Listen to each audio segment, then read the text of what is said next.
clicker. Good morning, everybody. I don't know how many of you, probably like me, I stepped out this morning and got caught in that rain. So there was a very nice gentleman on 27 that directed us down here. So good morning. As Lisa articulated, and certainly Ian kicked off as well, part of what we want to be able to do, Daryl and I this morning, to really kick off this session is talk to you from a thought leadership perspective. Some of the things that we are seeing in the marketplace and what we've done from a partnership standpoint with Roubini and a significant amount of street side research partners to give you a glimpse into the wealth and asset management arena in the upcoming 5 years. And there's a significant amount of information surrounding the study that Lisa referenced. We're going to pick a bit of a swath of it today around digitalization and the trends from a digital perspective. And that is really because when we look at the totality of the wealth management industry on a global basis, one of the most significant factors, regardless of our subsegments and where we're looking at from a firm perspective in the marketplace, the upcoming wealth transfer and the shift from a consumer perspective to digital access and digitalization of print and overall just a digital ecosystem in which we seem to all live our non-professional lives now comes across as being a really, really pervasive aspect. So we're going to talk about it today from really three aspects. The first one is talking about why should we go digital as an industry. And I'm going to focus on that section in terms of really some trends and statistics around digital and what we're doing a little bit from that aspect to benefit our firm partners around the globe. Then we're going to dive a little bit deeper into the digital transformation in Wealth 2021. That's going to give you certainly a glimpse at a very high level of the Roubini Thought Lab study that was brought into market in September of last year, and we'll really focus on, again, some of those digital trends. I've talked about this study to several folks from the Canadian perspective and elsewhere around the globe, and I think it's been really interesting to gauge the reactions of folks from the study results. A good portion of the study is very survey-oriented, so that's a bit of a cut that we're going to talk through today. It comes from both a provider landscape, such as yourselves, and then direct investors. So you really get to see both of those lenses together, and hopefully you'll find them as interesting as some of the audiences have in the past. As we leave the digital transformation in wealth for wealth and asset management in 2021, there's very specific calls to action that we have taken upon ourselves as Broadridge. And as I transition over to Daryl's portion of our segment, he's really going to focus on 5 key calls to action, specifically around the digitalization of wealth and asset management. So hopefully there'll be enough to kind of mix it up this morning, kind of kickstart things on the day, and hopefully leave you with some things that you'll want to drop by the booth and get access to the full study. So let's start out with why should we go digital? All right, so first of all, everyone today is digital. From a consumer perspective, if we all put our non-professional consumer hats on, there is a very, very, I would say, infrequent or seldom seen notion of someone not being on their smartphone, not being in an iPad, not having digital access to anything and everything at any point in time, right? I was sitting in an airport actually not that long ago and in an area that's a bit more of kind of a retiree type of community, right? So the landscape from a demographic perspective is definitely skewing into the baby boomers. And even though that particular area was a baby boomer oriented geography, every single one of those folks was looking into their smartphone, right? So everyone is digital, regardless of really where you live, what age bracket you're in, what industry or not industry you happen to be in. Everyone is digital, right? So what are some of the key stats around that? 3 billion plus global users are online, right? So everyone today is online. 95% of North American adults consider themselves to be online, right? Again, not really surprising. One of the first things I happen to do pathetically when I get up in the morning is pick up my phone to look at, anything from a personal and a business standpoint. And where do I look at it? I look at it on my smartphone. 2.6 billion of us are looking at our smartphones on a daily and intraday basis. Over 150 million North American users are actually starting to use personal cloud devices and services. So that's a bit we're going to talk about today. So we start to get into statistics of how do we go digital. We've moved beyond as a consumer, right, as putting, again, our non-professional hats on. We're using different aspects of digital, right? Not necessarily just a smartphone any longer. We're taking advantage of all of the digital channels and behaving very omni-channel in terms of how we're accessing things. And that means that at the last stat on this slide that there's 6.4 billion connected devices from a digital standpoint globally now, right? And this is all of these different digital channels that we're living our lives outside of our offices typically. So what we wanted to do this morning is give you a little bit of an interactive segment to this. So we're going to give you a few polling questions as we go through here. So if you'll indulge us a little bit. One of the polling questions the first one that we're going to have, there's only 3, so we're not going to over poll you this morning. For the first one, how many bills do you receive digitally? A, 0, 1, B, C, 2 to 5, or D, more than 5. The question is, how many bills do you receive digitally? Credit cards, telecoms, any of your hydro, your gas, etc. How many bills today are you receiving digitally as opposed to paper? So you can text your answer A, B, C, or D. So why are we asking you this, right? There's really 2 big aspects of the digital landscape these days. The digital landscape in the way that we're viewing it as a professional organization is 1, access things digitally, right? Behave essentially as we do as consumers. The second aspect is the digitalization of print, right? As we continue to move forward from a digital standpoint in our industry, digitalizing our print capabilities is one of the aspects that is going to continue to make us as both firms and hopefully trusted providers, make us additionally beneficial to our customers, make us additionally efficient, and hopefully start to bring down costs over time. From a digital adoption rate for bills and statements though, we all are in a little bit of a different space, and we wanted to start to talk about how digital delivery of traditional print functions have been accepted or achieved in different landscapes. So we've got 7 different industries here on this particular slide. Credit cards, retirement, auto finance, utilities, telco, insurance, and commercial banking. Each of these industries has got an average adoption rate of digital delivery of bills and statements. What you'll start to see on this trend, credit cards, retirement, auto finance, utilities, telco, and insurance, they're all in the 20 to 30% bracket, right? What I find extremely interesting, and I think all of you hopefully will as well, when you look at the commercial bank, the adoptability jumps to 60%, right? So as you look at the average rate on this slide, it's about 32% adoption. You take commercial bank out of the equation and you're still in the low 20s. Why is something like that, right? Well, I would argue that commercial banks, right, a very traditional banking segment, were one of the first adopters to say, hey, we're going to make this push online. We're going to take things to smartphones. We're going to make we're going to actually make online bill payment easy and accessible. We're going to make an interaction between bills and actual delivery of those payments of bills an interactive activity. So commercial banks have really led the charge in terms of encouraging consumer behavior to move online. And as we start to talk about our particular industry and how we look at the digitalization of print and digital interaction overall, I think a commercial bank is something we can really learn a lot from, right? I know a lot of you and your organizations potentially have commercial banking arms. It's a very interesting phenomenon that it hasn't kind of folded over holistically to all of the other industries here, let alone into our industry from a wealth and asset management perspective. In general, though, digital actions are mainstream, right? We haven't had them interact on our particular industry at a high level as I think I would certainly want, and hopefully we would all want. But investment documents and interactions are moving forward in other industries at a faster pace than our wealth and asset management arena. So look at the top, bank statements and bills, just like the previous slide. There's at about 41% that is even going from not just an access online standpoint, moving documents and storing them into personal clouds, right? So 41% plus of both bank statements and bills, potentially tax records as well. Everyone is not only saying, look, I'm going to have an acceptability of it in a digital environment, but I'm also going to go ahead and leverage the fact that I can store it digitally as I go forward versus the box in my house or an email archive, which I am admittedly, I'm still one of those that has a tendency to throw things into tax documentation or save folders in my email.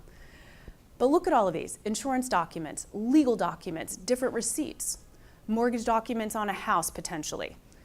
Look at where though, as we move down, investment documents have a 22.3%, give or take a bit, adoption rate into a digital channel, right?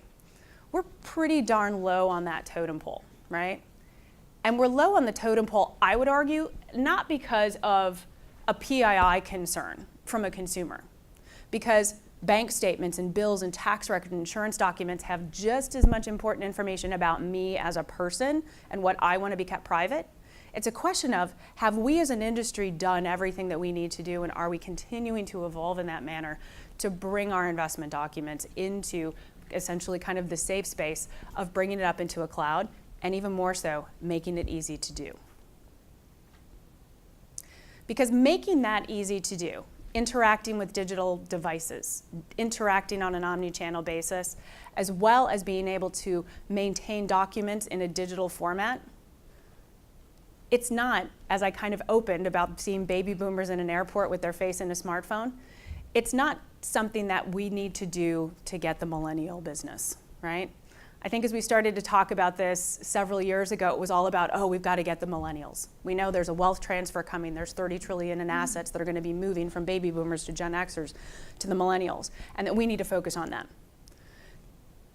Yes, millennials and Gen Xers are what we call digital natives, right? And particularly millennials, right?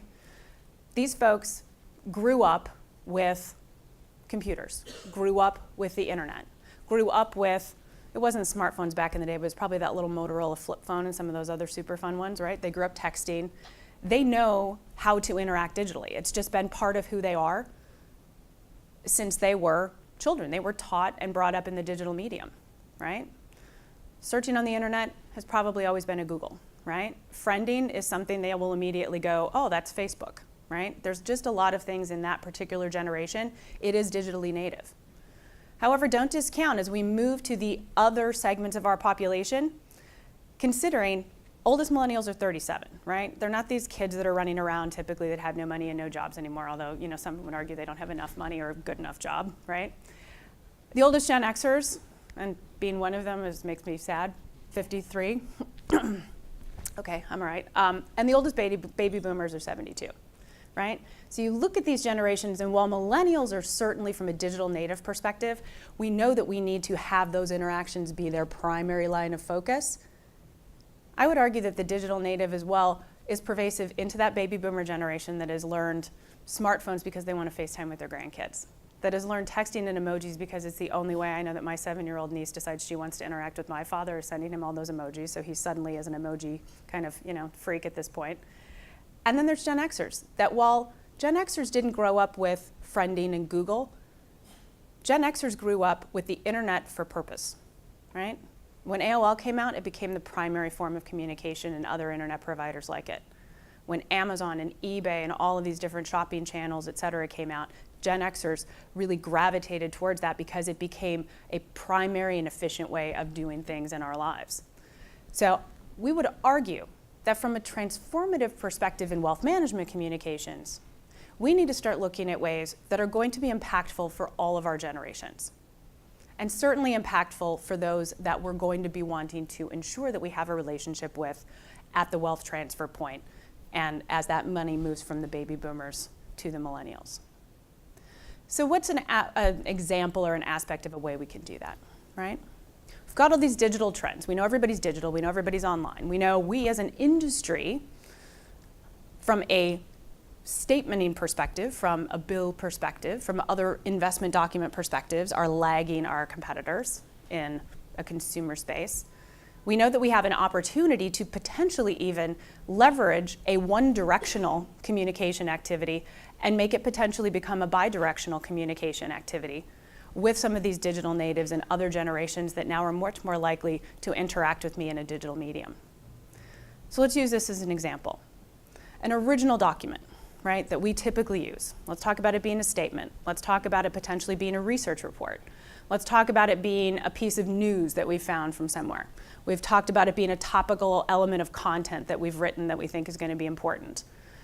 Today, these documents are typically sent one by one, or they're sent in a packet of information that are relevant to potentially a client segment or a topical analysis. So this is my basket of clients that is very interested in retirement capabilities. This is my basket of clients that is looking at emerging markets as an incredibly interesting aspect of the portfolio.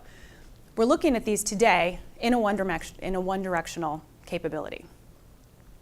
let's talk about first, from an evolutionary perspective, moving them into electronic delivery, right? That's something I think all of us as a provider and on firm side are looking at doing. And how do we continue to move those into electronic delivery channels, right? But really think about, again, put your consumer hat on. Typically when I move things into my electronic delivery channel from my investment advisor, this is my interaction. I get an email that says I have a statement. I go and I open that email, and there is a link to the website of my investment advisory firm that has that statement. I click on that link, which opens the website that I now have to log into. I go into the website and I search for that little tab folder that says PDF statements or documents or whatever it happens to be, right? I now move to that document, I open that document, and what do I get? I get an electronic version of that guy on that side, right? It's a lot of effort for me, not a lot of payback for me, right? Because also I have to zoom in now. It's a very sad thing about getting older. I have to zoom in to actually see what that statement is telling me. And what happens at that point, right? Is my statement up or down? Do I have to contact my investment advisor about my performance? Do I need to have a conversation potentially about a financial plan because there's been something happening in the market that I just wasn't completely aware of? And what do I need to do from a communication perspective at that point? I have my electronic statement sitting now in my inbox. If I want to store it up to my cloud, I have to save it down to my computer and then go ahead and potentially save it up somewhere else. So again, another annoying step for me. And if I have a question or a comment, I now have to typically email or call my investment advisor, right? That's a lot of heavy lifting for me, right? And it really disintermediates the investment advisor in the process, right? There were a long time that I think there were parts of our industry that said, oh, if we make things too easy technology-wise, it's going to really disintermediate us as people. I would argue absolutely the opposite these days, because where we're at is a real precipice of having the opportunity to embrace not only the digital interaction on an omni-channel basis, but embrace something like this to say, look, let's go even further. Let's get the statement out of the website, out of the fact that I have to log in, and let's bring that statement into an interactive channel, if you will, straight into my smartphone. My statement, because I'm interested in financial planning, I'm very concerned about real-time performance, and I am concerned about emerging markets given the things that are going on around the world. You know what we can do here? Now this statement becomes that interactive point. That piece of research or information on emerging markets becomes an interactive component on my statement. There can be a comment of, I get you're really concerned about your performance right now, but don't worry, we're just having a real upflow, downflow, kind of immediate point in the market. You're doing fine, don't worry about it. That can all be annotated or denoted in an interactive format of a statement. And if I want to go ahead and then contact my investment advisor, how about being able to interact right here, right? Even if we're not to the point of chatting, because we could probably have a whole conversation of how open we want to be digitally with our clients and how much interaction that requires of us and time in the day to do it. But even the fact that I could go ahead and pull up the phone number right here and call my person, right? Lots and lots of opportunities for us to now, from a digital standpoint, leverage technology to get us closer to our clients. And as we start to talk about the way that the transformation of our industry is going to come in the next 5 years and beyond, getting us closer to clients by embracing technology and embracing digital, we would argue as Broadridge, and I think hopefully you're going to be able to see from a Roubini Thought Lab perspective, you and your peers and investors around the industry are agreeing with us, right? We need to embrace technology. We need to bring it very close because it is going to be one of those keys to the kingdom of not keeping us out of the equation long term. But let's talk about the study, okay? Wealth and Asset Management 2021. Roubini Thought Lab came to a significant swath of the marketplace mid-year last year, so early summer, and said, look, we really know that we need to look at the marketplace from a transformational perspective across every single component of the business. We know we're all concerned about where we're going. We know we're concerned about the regulatory pressures. We know we're concerned about our cost pressures. We know we're concerned about the trends from a consumerization perspective. And let's really look at this on an aggregate basis globally and see where we're all at and where our heads are at and where we think that aspects are going to be able to change for certain parts of our business. So they were sponsors of the study, as Lisa mentioned in the introduction. We were very privileged to be one of them, along with several of the providers and firms that you see listed there. It was released on September 21st, initially, of last year. And of the participant scope, this is where it gets really impressive. Over 2,000 individual investors were interviewed, over 500 investment services providers, the majority of which were on you, right? They were not vendors like us, right? There were a lot of investment providers there. And the interviews were conducted across 10 countries. So there was a really, really broad-based view of what the industry should and could become. Some of the key topics and outputs that you're going to see in the totality of the report is that digital transformation will occur on a massive scale over the next 5 years, right? I've probably beat that horse for my intro, but you will see that over and over and over and over again in the study, right? Providers will need to adjust the relationship models to benefit the digital natives, right? Just like I talked to you about from a trend perspective. Holistic goals-based advice is still going to be key in person and via technology. That one actually thrilled me. Goals-based planning and goals-based performance is very near and dear to our hearts, and we really do believe that the more it continues to be a life event-driven activity, it personalizes that experience, particularly with those digital natives, right? They want to know that you know who they are as a person. There was a denotion that traditional players will necessarily need to become fintechs. Now, let me explain that one for a sec. Very interesting notion that even very traditional banks and brokerage firms will need to have fintech components or fintech relationships or fintech capabilities partnering with them in order to really achieve what our industry is going to become, right? We all know that technology is incredibly important, but really being able to say that we have a bit of an innovative capability to continue our evolution and our transformation of our own technology as firms was a key finding in the study. And finally, that while we know that the role of the advisor is changing and technology will play a huge part in enabling that shift, there was by no means in any of this study, again, very comforting for all of us, that technology is going to replace a person, right? We have a term at Broadridge that we use about being bionic, right? Part human, part machine. And it's really a question of not letting the technology go and kind of letting the robo space and some of those other things that have come to fruition in the last few years kind of take over our industry, but to really say, how can we best leverage technology to get us closer to those clients, as I mentioned before?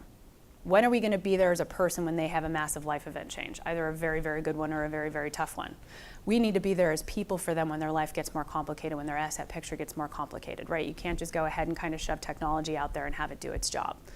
At the end of the day, we are still about being a people business, and in the study it was reinforced as such. So we have another poll question. How well do you think your firm is embracing digital leadership for your clients? Now, this was managing to be funny, so if any of you think this is a little kind of crass for a Tuesday morning, we really were just trying to be funny. So these are, hopefully a bit of a bucket for each of you. So poll question number 2, if you would allow us. How well do you think your firm is embracing digital leadership for your clients? A, very badly. B, you're just starting. C, not bad. Or D, we're awesome. Wealth and Asset Management 2021, one of the key aspects of the investment provider base and the clients was talking about what is the importance of the digital leadership, right? Hence the question you just answered, right? What is the importance of digital leadership to clients? So what you see here from this particular survey finding is how many clients believe that digital leadership is either important or very important for their investment advisory relationship, right? And what you see here, right, again, to be very kind of color focused, 41% believe that digital leadership is very important. The other 41% believe that it's important. That is 82% of those 2,000 actual end investors surveyed believe that digital leadership is at the top of the food chain about what they want to have their investment advisory firm focus on. 82%. Another key aspect here is that as you look at it across different cuts of the investor profiles, right? Again, I told you there were 10 different countries that were profiled here. We were looking at them on different cuts as well with Roubini. You see here we've got a US view, we've got a German view, a Chinese view, an emerging markets view, the high net worth swaths, and then mass affluent. So in each of these different cuts, whether you're looking at different asset under management profiles, specific geographies that are going to be on the upswing, or specific country callouts, you really see a couple of interesting trends, right? From the emerging markets in China, the very important designation for digital leadership is significantly higher than any of the peer rankings, right? Why is that? Not probably a big secret or surprise to any of you, right? The Asian market, as well as the emerging markets, have been on the digital forefront since their inception for several different reasons, right? Age of their population, general tendencies towards technology, general embracement in terms of what the asset under management and kind of the maturity of the landscape is, right? Those folks are going digital faster than we are, the bigger, more mature markets, right? But by the same token, digital is still important as well from the different asset under management profiles. 40% of mass affluence and high net worth, as well as the very high net worth and the ultras, are still in a significantly high bracket in terms of digital leadership being important, right? So that means all of our existing clients, even the ones that we want to ensure we're keeping the money and we don't want to lose it, they still want us to do this. We also asked investors in this study, what is the most important criteria for selecting an advisor, right? There's a lot of different criteria in here, right? Quality of service remains at the top. Fee and pricing structure, again, probably another topic that we could talk about all day long. Regulation, brand, and experience, or reputation, brand, and experience, range of services and products, innovative solutions, ability to provide the best returns, different credit worthiness of the institutions, ability to provide anytime, anywhere access, et cetera, right? There's several different aspects that come across from an investment advisory perspective. But interesting here is not only what is still at the top of the food chain, which is the quality of service. Look at the survey results now versus the expectation 5 years from now. The dark blue are the expectations of the investment advisor today. The light blue on the bottom is the expectation of the investment advisor of 2021. From a digital landscape, right down here at the bottom, advanced use of digital technology and analytics. For the investment advisor of today, there's an expectation of them having about 38% of the respondents said that that's important today. You jump 5 years from now, 50% of those same respondents said that digital interaction, digital leadership, digital activity is going to be keenly important. So as we start to look at where technology needs to be there, the digital is going to be right there up front. Similar jumps in things like innovative solutions, anytime, anywhere access, all of those things that we talk about and we're just kind of like, oh, we know we need to get fully there, but we're not there. Really, really interesting in terms of what these same respondents are saying of the expectations 5 years. They're like, we are here with us now, but they really want us to keep going. We also asked them, personal advice or technology, right? Another really good choice. The dark blue is personal investment advice, people, us. The light blue is technology-enabled advice. So from an expectation standpoint, you see a lot more dark blue than you see light blue, which again, we should all feel really good about that. Even the expectation and the interest in the goals, they want us as people. They don't want us sitting there solely into a machine. And why? Because it's still incredibly important that we are there to help the clients make the best investment decisions, that we're helping build sustainable wealth for the next generation, that we're helping them select the best investment managers and funds, that we're providing superior returns, that we're providing financial concierge support, right? All of these things we need us, the people, to do. So very interesting there. Investors and providers were then asked, how will the role of the advisor change over the next 5 years, right? Investors are profiled in the dark blue. Providers are profiled in the light blue. A couple of interesting points. Providing more responsive 24/7 service is more important to us as providers from an expectation standpoint than it is to the investors. Not to say that that still isn't incredibly important, but we all know, I know from a provider standpoint, it is something we talk about constantly about what can we do for anytime, anywhere access in 24/7 and eliminating batch processes and some of these things. We're very focused on it from a provider standpoint. Investors want us to get there, but it's something that clearly in our minds, as an industry, it's right there. Another one, understanding the client's personal situation and family, we are keenly focused on as a provider, right? Very important to the clients. We're keenly focused on it here. I would argue that 10-point differential is this. If I'm still sitting in a client chair, I'm kind of like, duh, you better know who I am. You better know what I like, what I don't like. If I'm married, if I'm not. If I have a retirement plan or an education plan. You just really need to know those things about me, right? That's kind of my feeling. But from a provider standpoint, it's very important that we know who our client is and not just a two-dimensional asset profile or where I am in a client segmentation standpoint. And then finally, look at the bottom, the last one from the bottom, need to deepen relationship with other members of the client's family. 24% of the investors think that is important, whereas 39% of us. That's a big gap, right? That means clients are not thinking of us as an industry for the wealth transfer. They're not thinking of us as increasing household assets across my family profile. We know that that is the key to our future, is making sure that we are building for that next generation and that we're able to enhance that swath of client base within existing familial relationships.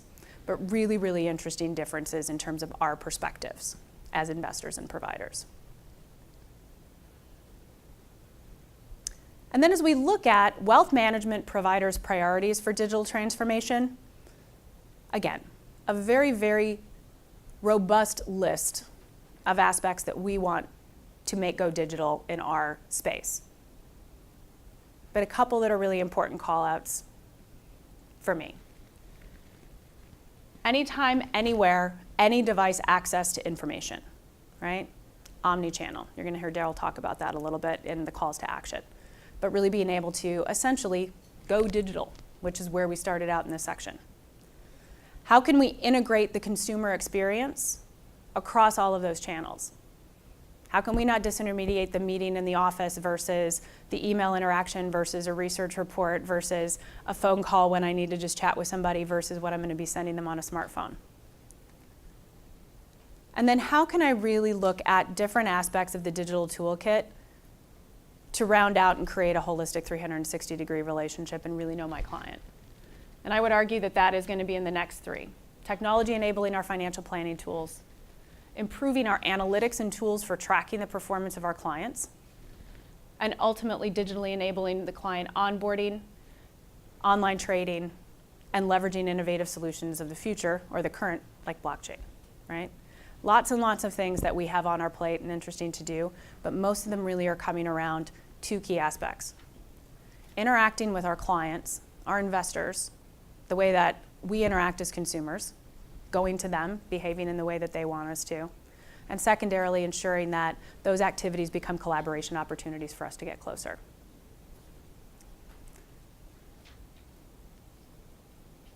Do we have the poll results? We may have to come back to those. Oh, Here comes mine. Oh, perfect. I snuck that one in on you, didn't I? Okay, all right, so our poll results. So the first question essentially was how many bills do all of you get in a digital medium, right? Remember we had A that was 0, we had B that was 1, we had C that was 2 to 5, and D that was more than 5, I think. I'm impressed, you guys are actually a lot better than I am. So 2% of you get no bills online, 6% of you get 1, 49% of you get 2 to 5, and 43% of you are getting 5 or more bills a month, right? So, right? We're doing pretty much what I just talked about, right? We're behaving almost better as consumers than we do in our professional lives. And the second poll result, this was how is digital leadership, how far along are you from a firm perspective with digital leadership? So A was the we're not, we suck. And that was 3% of you, so that's great. All of our firms were moving along. B was, we're doing okay and we have some work to do. So that's 30% of you feel like, we're starting on the path, but we're not quite there. C was we're moving along and we're certainly starting to get there, 41% of you. And then 26% believe that your firms are doing very, very well. This was the we're awesome in digital, and that's 26%. So that's really fantastic, right? As you see what we're talking about in trends here, you're seeing what we're talking about from a study perspective and aggregate globally. It's really incredible that we're moving in the direction that our investors want us to move in. So with that said, I'm going to turn it over to Daryl, because as we talk about all of these trends and all of these initiatives, we've got some very specific calls to action that we're leveraging from a provider standpoint, and hopefully it's going to be matching in terms of some of the things that you and your firm side are thinking about. So Daryl, I'll turn it over to you. Thanks, Tracy. So we're going to start off here with, surprise, another poll question. Last one, though, we promise.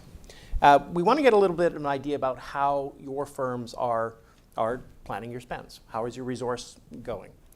How you plan to use your resources. So we have a poll question, five possible answers.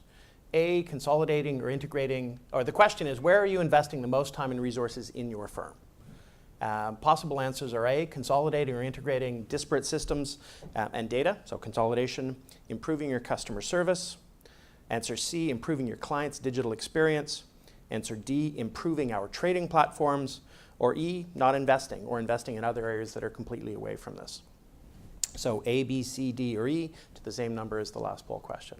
I'll give you a moment to get organized about that and then move right into the cleanup area of the presentation. Okay, so Tracy talked about the call to action. The call to action really is how Broadridge is looking at the areas, what we've learned from participation in the Rubini study, what we've learned from our clients, what we've learned from what the industry is telling us. And really we think as we move into the digital age, there's 5 really key drivers and areas that build out how to proceed in this. Pardon me. Really want to break it down into the 5 areas. Let's start with get the foundation right. This is all about the data. We'll go into this in a moment, but this is all about understanding where the starting point is, what you need to be collecting and how you need to be collecting data in order to be able to participate in using it going forward.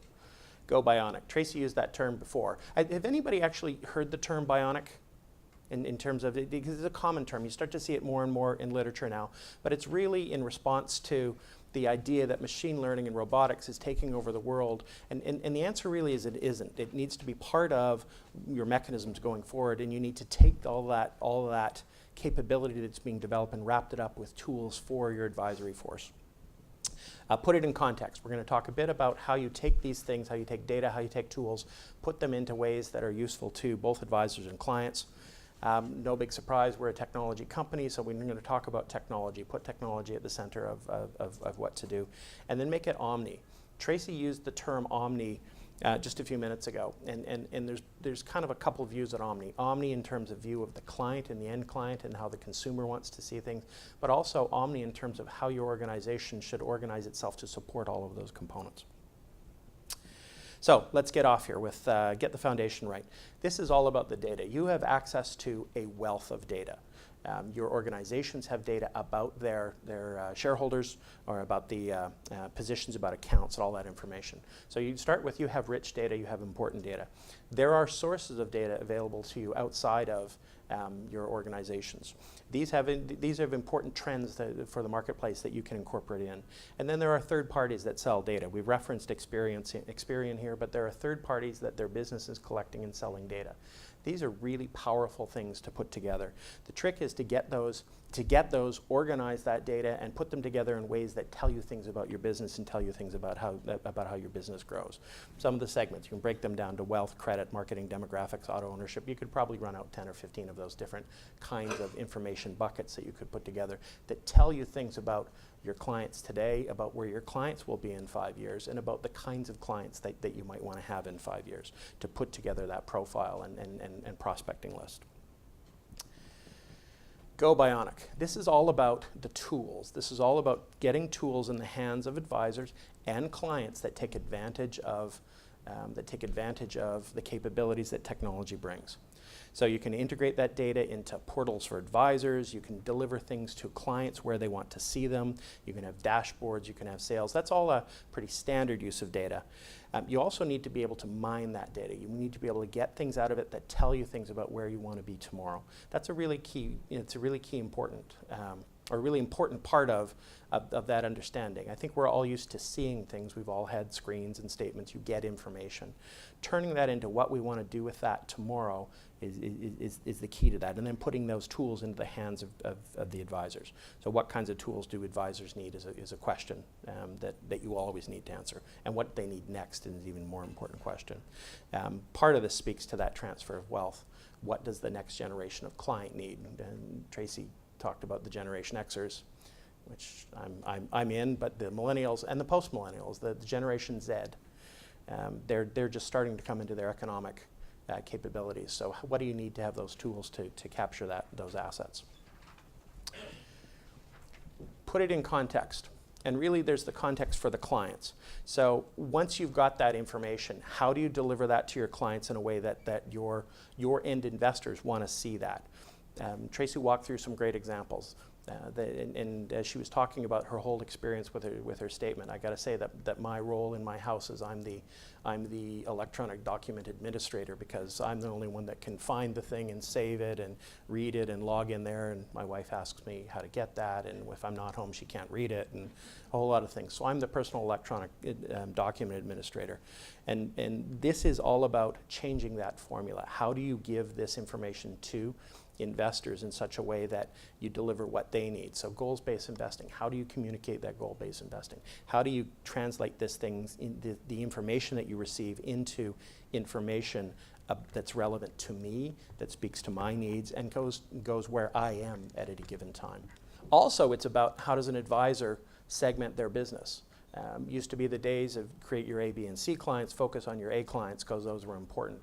Data and analytics and information can help you divide that book of business into who needs to be maintained and what are the important clients to protect, because they're your source of revenue today. But also where that growth is going to come from. How do you find the developing businesses that you don't have all the assets of, that there's a wealth of assets to capture?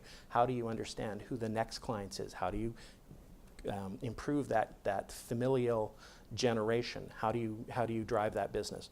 So data analytics can take that and really identify the groups with the most asset potential, not just the most assets, but the most asset potential, and that's a really key component. And there are tools to do that, and we'd love to talk to you about some of the tools that we have, but I'm not trying to sell you our tools here, believe me. There are tools to do that, and it's an important part of where that advisor of 5 years from now really needs to get to. And make no surprise, technology is the center of things. It is really important that you think about the technology that's driving this information. Now you can understand with data and analytics you need technology to drive that, but it needs to reach into the aspects of all of the market-facing components of your systems. How am I dealing with my advisors as a workforce? How am I dealing with with the consumers that are the advisors' workforce? What are the different channels that we want to have as business units? Many of you work for organizations with multiple lines of business and multiple business priorities. How do you consolidate those together using technology to get the best advantages? So you can use technology to deliver education and information. Still has to follow regulatory rules, but you need to be able to provide that information to me, the end consumer. That's how I want to receive it. You want to be able to leverage integration, not only market data and news, but my choices of content. I want collaboration. To me as a consumer, I want collaboration. And I don't necessarily want relationship. I want to be able to work with and understand and know that things are being done on my behalf. And I want to be able to do that in a way that suits me.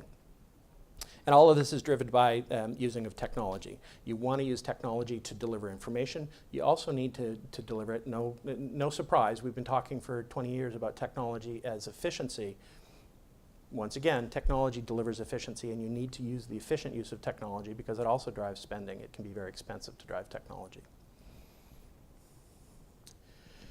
So in order to do that, you need to make sure you've laid out technology in such a ways that you can get the best of the components you need. So your advisors need tools. They need management productivity tools. Client onboarding is increasingly important about the tools to be able to do that efficiently, quickly, onboard revenue as fast as possible. You need to have middle and back offices that speak to each other well and speak to each other effectively.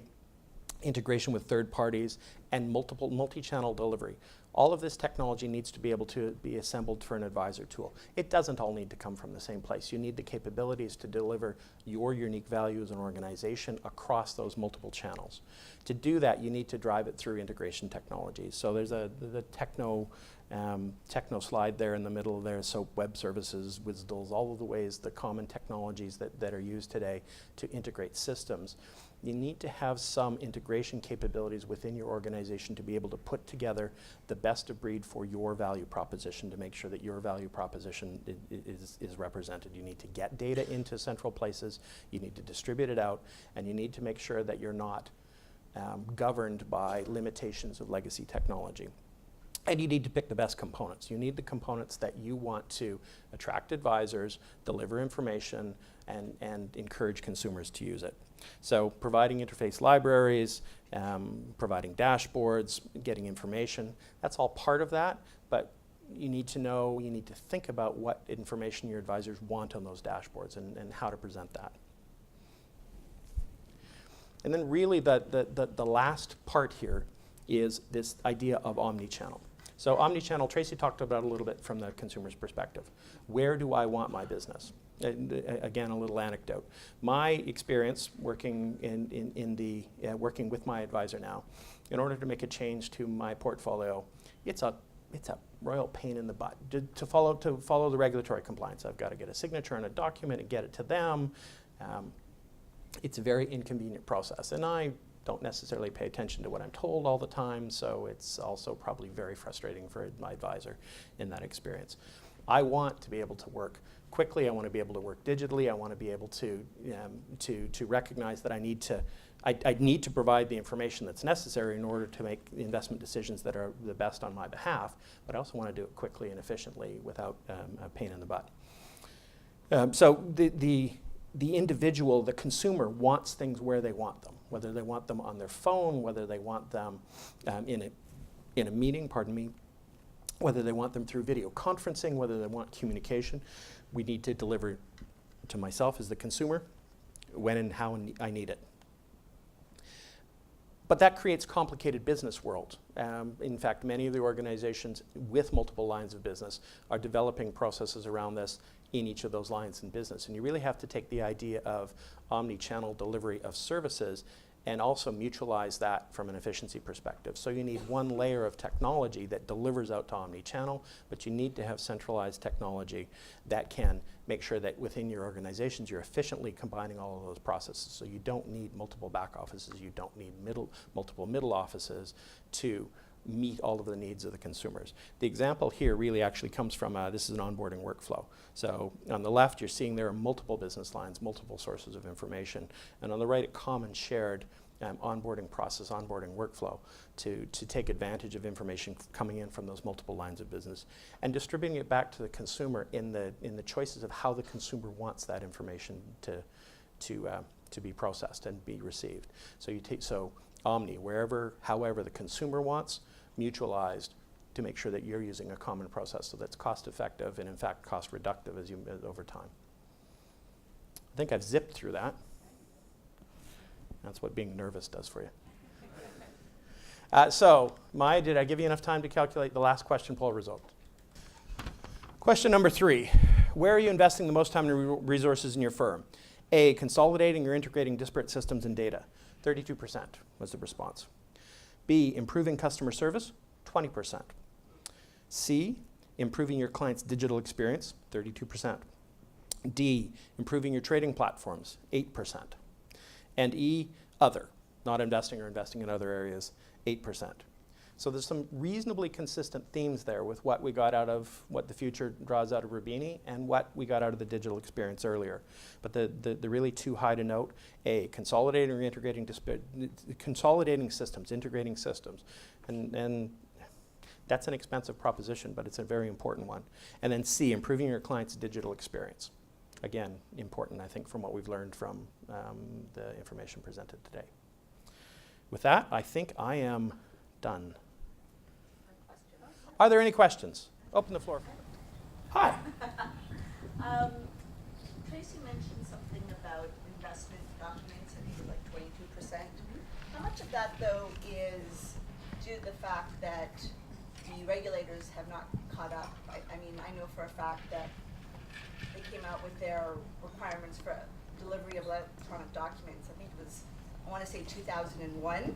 So that was 1,000 years ago, and the steps that firms have to go through to meet those requirements are completely out of date. It was assuming that emails just never got anywhere. Now it's more reliable than mailing something to a client, right? So how much of that, though, causes firms to be held back in terms of what they want to do? That definitely factors into it because, right, from an electronic delivery of the investment document, right, like you brought up the email, right, when does that handoff take place that it's the firm's document and responsibility to when it actually is delivered in that email box to me? So that has definitely been an impediment to it.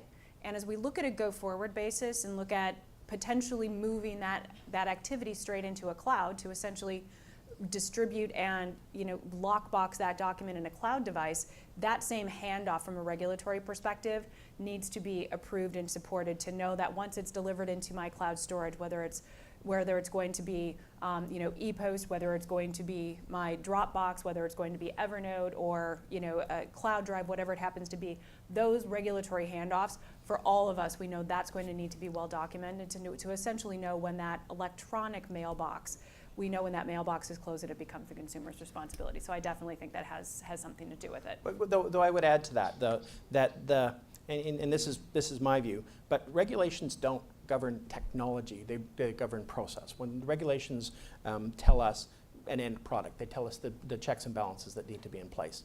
I think that creates a mandate. If email doesn't satisfy those checks and balances, the mandate is to work with technology providers to find a way that does. And that's what Tracy's talking about. And that's what has to happen in a circumstance like this. So really, I'd come back to that the onus is on us as a community to find a way that does meet the regulatory need, as opposed to saying, regulations don't allow email, therefore I can't do it. Yeah, great point. Donna. Yeah, the only thing I would add is I think, Michelle, to your point, that was absolutely a hindrance with the whole release of point of sale. I think the regulators are now starting to see that the electronic delivery of regulatory documents, technology providers can provide it, firms actually have processes, and that's why now they're moving to point of sale and the whole electronic delivery. So I think it was a hindrance in the past, but we're moving beyond that. Any other questions? So just to Daryl, just a question. Yes. So you talk about wealth management, Mm-hmm. but the same clients are also have a banking experience. What do you see happening with the convergence of banking and wealth together? It's still a digital experience in the same customer. I think I think you've answered the question the way I would answer it. You've asked the question the way I would answer it. I see a convergence of those experiences. And not only banking and wealth management, other areas that deal with sort of the financial world. Insurance is another area that comes to mind. I see a convergence of those experiences. And me as a consumer, I don't want different channels for those things. I want one channel. I want my experience managed together. And frankly, I want it managed together whether my relationship is with the same person or not. I want to see things go further than that. I want to manage my own experience. And I think the technology is driving us there, Gary. And so that doesn't change any of the call to actions you have for this room? No, I think you're stepping each one of them out a little bit further than these slides planned, but I think that is the direction in each one of those. Better tools, more data, more information dissemination, more understanding of the consumer, and more continued migration to those consumer paths. I think that comes through each one of those 5 areas, and I think that's the next generation. Thank you. So just a reminder, if you want to see the massive Rubini study, and it is big, drop your business card at our table in the hall there. Thank you. Thanks very much.